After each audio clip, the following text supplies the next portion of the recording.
into this bathroom. As you can see, there is no ductwork in here at all. Ultimately, we're gonna be running this 4-inch duct line to it. I'm gonna be running that 10x4x4 straight boot to it as well. 4-inch collar, grill, tapes, conduit. Ultimately, the first thing you want to mark your hole. Ultimately, we got one mark right there. I use this as my guide to determine where my joists were.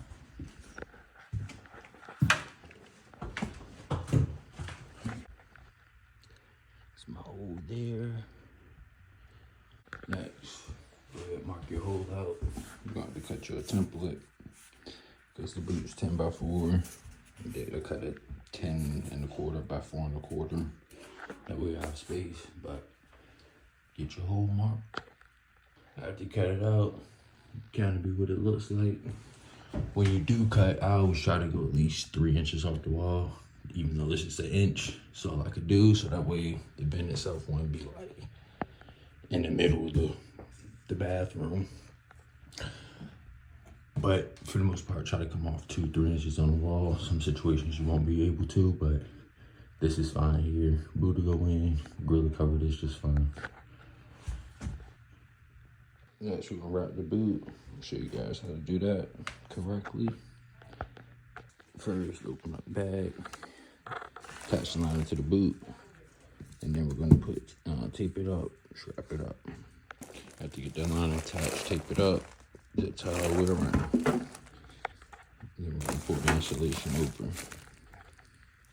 This is the inside. You tape up all the way around. That's the outside with the insulation itself.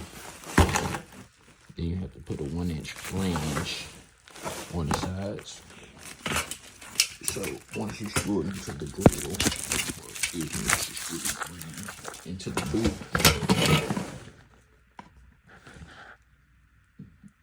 That's where the screw catches. It's not gonna hold on the drywall. It has to actually catch the boot. So we can go ahead and get this in place, get the grill screwed in, and get it connected to the duct. All right, now that we got that in there, the boot itself, we can get some screws, screw it to that piece of wood that's right there behind it. It's secured. Tape it up around, get the grill up. Alright, so we're gonna get some screws in there.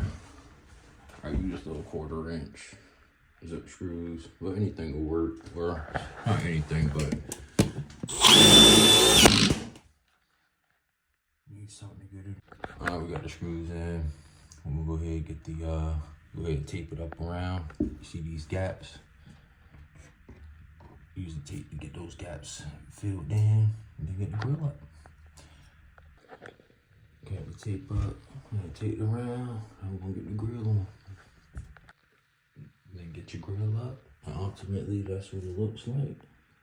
And we're gonna go ahead and get the other end of this duct line connected to the trunk. Okay, as you can see, that is the duct line we just ran. We're gonna get that all the way over here to this plenum box. We're gonna cut this a nice 4-inch hole right there in that plenum box. Get our ductwork attached so that way it's feeding into the bathroom. We got the hole marked out where we want it. Just take a knife, pry it open, then get you some snips. Then you'll cut this hole out, and then get your collar attached. All right, after you get that metal cut out, it's gonna be insulation behind it. Just go ahead and cut that out, and then you'll be able to put your collar in. Once you get the insulation cut out, you're gonna put your collar in. Once you insert it, you fold back on these cutouts. So ultimately, once it's in, you will fold back on this so it holds it. Okay, now that we got that tied on, see it up around, get this ductwork attached. Okay, we got that duct line attached, taped up. Now we'll get some zip ties on it and get it fully attached and sealed up. After you get it attached, like I said, you're gonna have to tape, pan it with scrap on the inner cord. You're gonna pull this jacket over top. Another pin with strap on the outside. Then tape up the insulation to the box itself so it holds. All right, once you get all that done, like I said, you're gonna get that panduit on the outside of that to hold this.